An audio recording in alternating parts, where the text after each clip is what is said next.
Hi, good morning. Welcome to our channel. Sitaramam 25వ భాగం. Okay Ram, ఇది శుక్రవారం కదా, రేపు ఒక్కరోజు మూర్తి అంకుల్ వాళ్ళ ఇంట్లోనే ఉండి ఒకేసారి సండే పెళ్లి చూపులు కంప్లీట్ చేసుకొని వాళ్ళు కూడా మన ఇంటికి వస్తామన్నారు సీతను చూడటానికి. మీ డాడీ ఓకే చెప్పేశారు అంటూ కమల చెప్పుకుంటూ వస్తోంది. నువ్వు సీత మేనేజ్ చేసుకోగలరు కదా. మామ్, ఎందుకలా పర్మిషన్ అడుగుతావు? నాకేం ప్రాబ్లం లేదు. మీరు ఫ్రీగా అంకుల్ వాళ్ళతో ఎంజాయ్ చేయండి. నన్ను చూసుకోవడానికి ఇప్పుడు సీత ఉంది. మీరు దేనికి టెన్షన్ పడాల్సిన అవసరం లేదు అన్నాడు రామ్. ఓకే రామ్, పక్కన సీత ఉందా? హా, ఉంది మామ్. ఫోన్ ఇవ్వు, మాట్లాడతాను. ఓకే సీత. మామ్.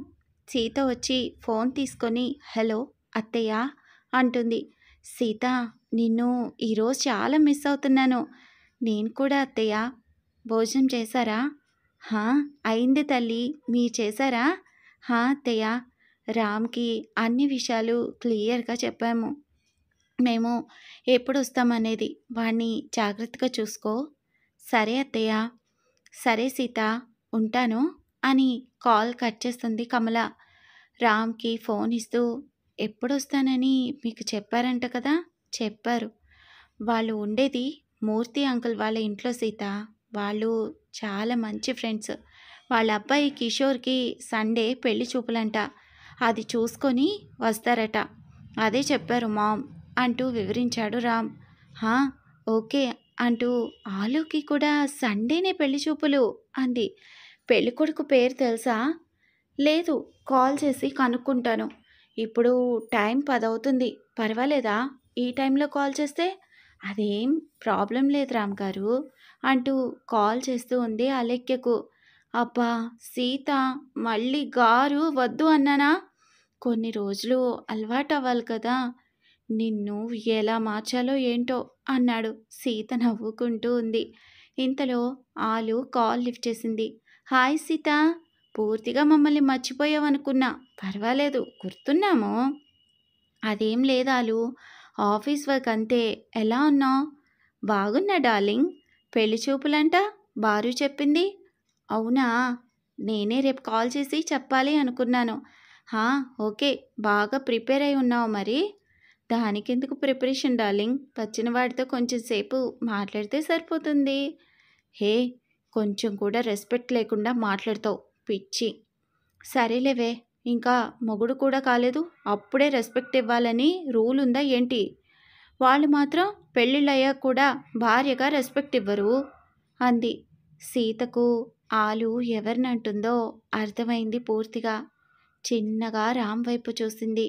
రామ్ మొబైల్లో ఏదో చూసుకుంటూ ఉన్నాడు. చిన్నగా నవ్వుకుంటూ, సరేలే, మీ పెళ్లి చూపులకి వచ్చే యువరాజు గారి పేరేంటో కొంచెం విన్నవిస్తారా యువరాణి గారు? హా, చెప్తాను డార్లింగ్. కిషోర్, మాకు కాబోయే యువరాజు పేరు అంది ఆలు. ఓ, నైస్ నేమ్. సరే మరి ఇంకేంటి, ఉండనా? సరే సీత, నువ్వు మా అన్నగారు మర్చిపోకుండా రండి. నాకు యువరాజు గారిని చూడటానికి వస్తాంలే. పిక్ ఉంటే పెట్టు. Okay darling, bye, good night అని కాల్ కట్ చేసింది ఆలు. అలెక్య పెళ్లి చూపులకి వచ్చేది మేబీ మామయ్య వాళ్ళ ఫ్రెండ్ వాళ్ళ కొడుకే అనుకుంటాను. రామ్ గారు. అవునా? ఆ, వచ్చే అబ్బాయి పేరు కిషోర్ అంట. పిక్ పెట్టమని చెప్పాను. ఓ, ఓకే ఓకే, పిక్ వచ్చింది చూడండి. రామ్ చూస్తూ వీడే కిషోర్ అన్నాడు నవ్వుతూ. అయితే అత్తయ్య వాళ్ళకి అలెక్య ఫోటో చూపించే ఉంటారు కదా. అవును కదా, మరి చెప్పలేదేంటి అత్తయ్య? తెలీదు సీత, నాకు కూడా ఏం అర్థం కావట్లేదు. మేబీ చూపించలేదేమో. ఆ, అదే జరిగి ఉండుండొచ్చు. సరే సీత, ఇప్పుడు లేట్ అయింది కదా, పడుకో, రేపు మాట్లాడుకుందాం అంటూ రామ్ నిద్రపోవడానికి ఉపక్రమించాడు. సీత కూడా పడుకుంది. ఇద్దరూ అలాగే నిద్రపోయారు. ఉదయం లేచి ఫ్రెష్ అయి దేవునికి పూజ చేసి టిఫిన్ రెడీ చేస్తూ ఉంది సీత. సుక్కు వచ్చి మిగిలిన పనులు చూసుకుంటూ ఉంది. అప్పుడే రామ్ కూడా ఫ్రెష్ అయి వచ్చాడు బయటకు. సీత, టిఫిన్ రెడీ అయిందా? హా రామ్ గారు, వస్తున్నాను. రామ్ గారునా? అబ్బో! పలకరింపులు మారాయి చిన్నమ్మగారివి అనుకుంది సుక్కు మనసులో. ఈ విషయం వెంటనే పెద్దమ్మగారికి చెప్పాలి అని సంతోషపడిపోతుంది కూడా మనసులో. సీత రామ్‌కి తినిపిస్తూ ఉంటే, "నువ్వు తింటూ తినిపించు" అన్నాడు రామ్. ఇద్దరూ అలా తింటుంటే సుక్కు ఒక వీడియో తీస్తూ ఉంది కమలకు చూపించడం కోసం. "సుక్కు, ఆఫీస్‌కి వెళ్ళొస్తాము" అని చెప్పింది సీత. "సరే అమ్మగారు" అంది సుక్కు. ఇద్దరు కలిసి ఆఫీస్‌కు బయలుదేరారు. దారిలో డాక్టర్‌ని కలుద్దాం సీత. సరే రామ్‌గారు. నొప్పి తగ్గిందా? బాగా తగ్గిపోయింది. మాట్లాడుకుంటూ ఉండగానే హాస్పిటల్‌కి రీచ్ అయ్యారు. వెళ్ళి డాక్టర్‌ని మీట్ అయ్యారు. హాయ్ రామ్, ఎలా ఉంది హ్యాండ్?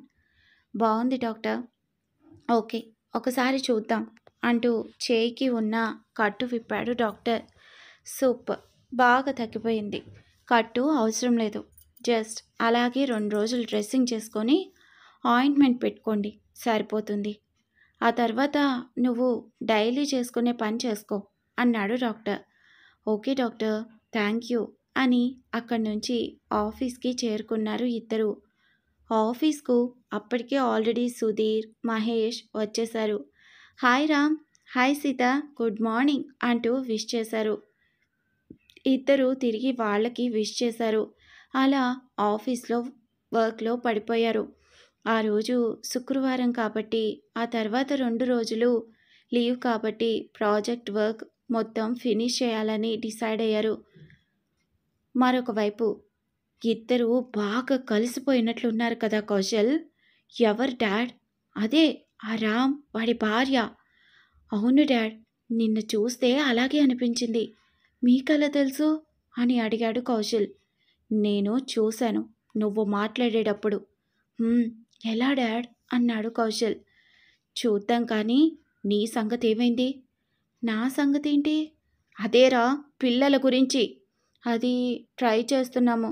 డాక్టర్స్ ఇలా కూడా కుదరదు అంటున్నారు. నువ్వు ఒక నెల రోజులు ఆఫీస్ విషయాలు వదిలేసి అమెరికా వెళ్ళి ట్రీట్మెంట్ చేయించుకొని రా. ఓకే డాడ్ అన్నాడు కౌశల్. ఓకే డాడ్ కాదు, వాళ్ళని చూస్తుంటే ఖచ్చితంగా పిల్లలు పుట్టేలాగే ఉన్నారు. దానికంటే ముందు మనం శుభవార్తతో సిద్ధంగా ఉండాలి. ఆ రామ్ గడి పని నువ్వు వచ్చేలోపు నేను చూసుకుంటాను అన్నాడు నారాయణ.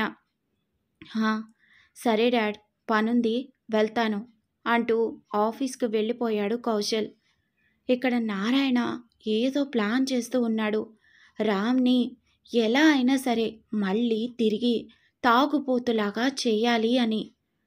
మరొక వైపు రామ్ ఆఫీస్లో లంచ్ టైం నలుగురు కూర్చొని తింటున్నారు. రామ్ స్పూన్తో తినడం మొదలుపెట్టాడు. రామ్, మండే సబ్మిట్ చేయాలి టెండర్ ఫైల్. అన్నీ రెడీగా ఉన్నాయి కదా మహేష్? అవును, కానీ లాస్ట్ టైం లాగా ఏమీ జరగకూడదు. అందుకే నీ ర్యాక్లో లాక్ చేసుకొని పెట్టుకో అన్నాడు. ఓకే మహేష్, నువ్వేం టెన్షన్ పడకు. లేదు రామ్, వాళ్ళ కంపెనీకి మాత్రం ఎట్టి పరిస్థితుల్లో వెళ్ళకూడదు టెండర్. ఈసారి ఎట్టి పరిస్థితుల్లో వెళ్ళదు. వాడి పొగరంతా దిగుతుంది అన్నాడు రామ్ ఏదో ఆలోచిస్తూ. మహేష్ సార్, సుధీర్ సార్, మీకు మన అలేఖ్య తెలుసు కదా అంది సీరియస్గా ఉన్న మొహాలను మార్చాలని సీత. తెలుసు, ఏమైంది అన్నాడు సుధీర్ ఆతృతగా.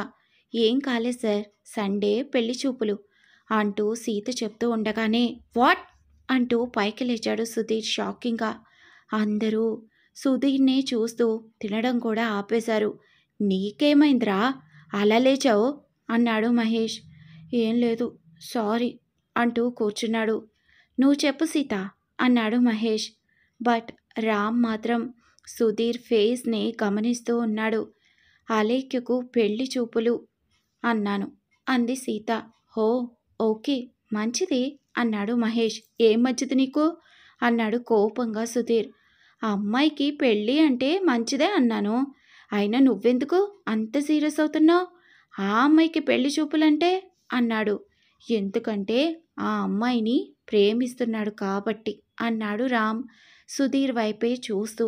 సుధీర్తో పాటు సీత, మహేష్ కూడా షాక్ అయ్యి సుధీర్ని చూస్తుంటే సుధీర్ మాత్రం రామ్కి ఎలా తెలిసిపోయింది అని రామ్ వైపే చూస్తూ ఉన్నాడు. రామ్ మాత్రం ఏమీ తెలియనట్లు భోజనం చేస్తూ ఉన్నాడు తల వంచుకొని. అవునా సుధీర్ సార్ అంటూ ఆశ్చర్యంగా అడుగుతుంది సీత. సుధీర్ షాక్లో నుండి సీత ప్రశ్నకు ఈ లోకంలోకి వస్తూ ఏమడిగావు సీత అంటాడు. హా, నువ్వు నిజంగానే అలేఖ్యను లవ్ చేస్తున్నావా అని అడుగుతుంది. అది అది అంటూ గుటకలు మింగుతున్నాడు సుధీర్. రామ్ నవ్వుతూ ఆ గుటకల్లో తెలియడం లేదా మీకు అన్నాడు. మరి అలేఖ్యకు మీ మీద ఎలాంటి ఫీలింగ్స్ లేవు అనుకుంటాను సార్. అది పెళ్లి చూపులంటే చాలా ఎక్సైటింగ్గా మాట్లాడింది నిన్న. మీ అమ్మాయిలకు మా అబ్బాయిల ప్రేమ తెలిసినా తెలియనట్లే నటిస్తారు సీత. నేను మీ పెళ్లిలోనే అలేఖ్య చుట్టూ తిరగడం తనకి తెలుసు. మీ ఇంటికి వచ్చినప్పుడు కూడా తన చుట్టూ తిరుగుతూ తనకు సపోర్ట్గా మాట్లాడుతూ ఉన్నాను. అది కూడా తెలుసు. కానీ తెలియనట్లే ఉంది. ఇప్పుడు పెళ్లి చూపులకి సిద్ధంగా ఉంది. వాట్ ఏ గర్ల్స్ అని కోపంగా అంటూ ఉన్నాడు సుధీర్. సార్, మీకు ఇష్టం వచ్చినట్లు మాట్లాడకండి ప్లీజ్. మీరు ఇప్పుడు ఇలా మాట్లాడుతున్నారు. అసలు 4-5 సార్లు ఆలుని కలిశారు కదా. అందులో మీరిద్దరూ కలిసి మార్కెట్కి సపరేట్గా వెళ్ళారు కదా. కనీసం ఒక్కసారైనా మీ ప్రేమ గురించి చెప్పి ఉండొచ్చు కదా. అమ్మాయిలకి మీరు వెనకాల తిరుగుతున్నంత మాత్రాన, వాళ్ళకి సర్ప్రైజ్లు గిఫ్ట్లు ఇచ్చినంత మాత్రాన మీరు ప్రేమిస్తున్నట్లు డిసైడ్ అయిపోతారా? ఎలా చిన్న చిన్న వాటికే ప్రేమ అని మీ మీద నమ్మకం పెంచుకుంటారు అంది సీత. అలా ఆశలు పెంచుకొని లాస్ట్కి నేను జస్ట్ టైంపాస్కి నీ వెనకాల తిరిగానని చెప్పి మీ పాటికి మీరు వెళ్ళిపోతారు. ఆ తర్వాత లైఫ్ అంతా మిమ్మల్ని తలుచుకుంటూ పిచ్చి వాళ్ళలాగా ఏడుస్తూ ఉంటారు. అందుకే అమ్మాయిలు ఎప్పుడో కానీ మీ ప్రేమ గురించి చెప్పేంత వరకు వాళ్ళ మనసులో ప్రేమ ఉన్న సంగతి చెప్పరు, బయట పెట్టుకోరు. అది ఆలు మాత్రమే కాదు, అందరు అమ్మాయిలు ఆల్మోస్ట్ అలాగే ఉంటారు. So please don't blame girls. ఇప్పుడు ఏం చేయాలో ఆలోచించండి అంతే అంది సీత సీరియస్గా.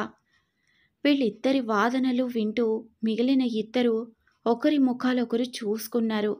సీత, కొంచెం నెమ్మదిగా ఉండు అంటూ రామ్ చెప్పాడు. సీత అడిగిన దాంట్లో కూడా న్యాయం ఉంది కదా సుధీర్. నువ్వు ఒక్కసారైనా నీ ప్రేమ గురించి చెప్పి ఉండాల్సింది అన్నాడు మహేష్ కూడా. ఈ సండే చెప్దామనుకున్నా మహేష్, ఇంతలో ఇలా అవుతుంది అన్నాడు సుధీర్ దిగులుగా. అసలు పెళ్ళికొడుకు ఎవరో తెలుసా మీకు అని అడిగాడు రామ్. ఎవరు అని ఇద్దరు ఒకేసారి అడిగారు మహేష్ సుధీర్లు. డాడీ ఫ్రెండ్ మూర్తి అంకుల్ తెలుసు కదా మీకు. తెలుసు అన్నారు. అంకుల్ వాళ్ళ కొడుకు కిషోరే అన్నాడు రామ్. అయ్యో, మరిప్పుడు ఎలా అన్నాడు మహేష్. ఏముంది, కిషోర్ ఫ్యామిలీకి రేపు వెళ్ళి మీ సంగతి చెప్పాలి. దానికంటే ముందు నీ మీద అలెక్యకి ఏమైనా ఫీలింగ్స్ ఉన్నాయా లేదా అనేది తెలుసుకోవాలి. నీ ప్రేమ గురించి ఇప్పుడే 1 గంటలో చెప్పు.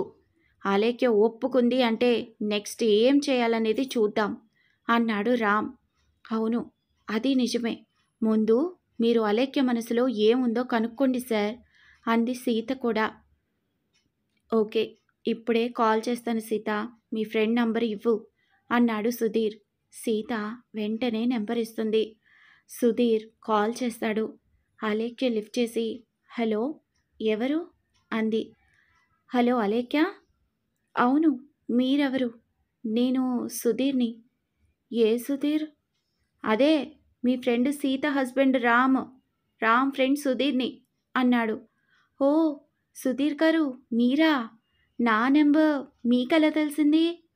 అదంతా తర్వాత చెప్తాను. నువ్విప్పుడు ఖాళీగానే ఉన్నావా? ఎందుకు అలా అడుగుతున్నారు? ప్లీజ్ చెప్పండి అలేఖ్య. ఖాళీగానే ఉన్నాను. ఓకే, మీరు వండర్ వరల్డ్ పార్క్కి రాగలుగుతారా? మీతో కొంచెం మాట్లాడాలి. ఓకే, 1 గంటలో వస్తాను అని చెప్పింది. ఓకే, థ్యాంక్ యూ, నేను ఎదురు చూస్తూ ఉంటాను అంటూ కాల్ కట్ చేస్తాడు సుధీర్. ఇతనేంటి ఇలా సడన్గా కాల్ చేసి మాట్లాడాలి అంటున్నాడు అని అనుకుంటూ కన్ఫ్యూజన్గా ఆలోచిస్తూ రెడీ అవ్వడానికి వెళ్తుంది అలేఖ్య. డన్. తను మాట్లాడటానికి వస్తానని చెప్పింది. ఈరోజు నా ప్రేమ గురించి చెప్పేస్తాను. ఆ తర్వాత అంతా ఆ దేవుడే చేస్తాడు. హా, అది నిజమేరా. ఎలాగో కనీసం 2 రోజుల ముందే తెలిసింది. లేకపోతే అంతే, ఆ దేవుడు కూడా ఏం చేసుంటాడు? పెళ్ళికొడుకు కానీ అలేఖ్యకు కానీ నచ్చుంటే అన్నాడు మహేష్. నిజమే అని అందరూ నవ్వుకున్నారు. సుధీర్ మాత్రం అలేఖ్యను కలవడానికి పార్కుకు వెళ్ళాడు. మిగిలిన వాళ్ళు పనిలో పడ్డారు. వర్క్ చేసుకుంటూ ఉన్న రామ్కు సీత మాటలు గుర్తుకొస్తూ డిస్టర్బ్ చేస్తున్నాయి. అంటే ఇప్పుడు సీతని ప్రేమిస్తున్నట్లు కూడా నేను ముందే చెప్పాలా? అలాగే ఉంది సీత మెంటాలిటీ చూస్తుంటే అనుకున్నాడు. ఓ గాడ్! నేను సీతకెలా ప్రపోజ్ చేయగలను అని మనసులో అనుకుంటూ ఉన్నాడు. ఇంతలో సీత టెండర్ ఫైల్ గురించి మాట్లాడటానికి వస్తుంది. రామ్ పర్మిషన్ అడిగి రావద్దు అని చెప్పాడు కాబట్టి సీత డైరెక్ట్గా లోపలికి వచ్చేస్తుంది. రామ్ ఏదో ఆలోచనలో ఉండడం గమనిస్తుంది ఆ క్షణం. రామ్ గారు, రామ్ గారు అని పిలుస్తుంది. సీత పిలుపుతో ఈ లోకంలోకి వస్తూ, సీత, నువ్వెప్పుడొచ్చావు? ఇలా తలుచుకోగానే నా ముందుకు వచ్చావు. 100 ఇయర్స్ నీకు అని మనసులో అనుకుంటాడు రామ్. ఏం ఆలోచిస్తున్నారు అంత డీప్గా? అది ఏం లేదులే. చెప్పు, ఏంటి సంగతి?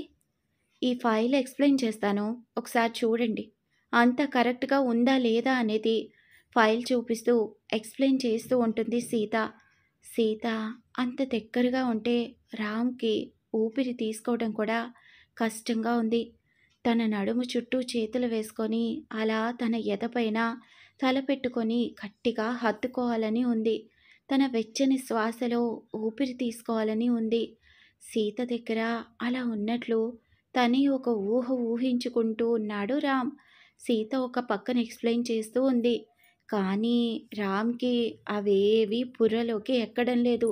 సీతలో ఏదో తెలియని కొత్త కళ కనిపిస్తోంది రామ్కు. ఇప్పటికి సీతకు రామ్కి పెళ్ళై 3 వారాలవుతుంది. కానీ సీత మీద ప్రేమ మాత్రం ఎప్పటి నుంచో ఉంది అనిపిస్తోంది రామ్కు. అలా రామ్ చూస్తూ ఉంటే సీత ఎక్స్ప్లెయిన్ చేస్తూ ఉంటుంది.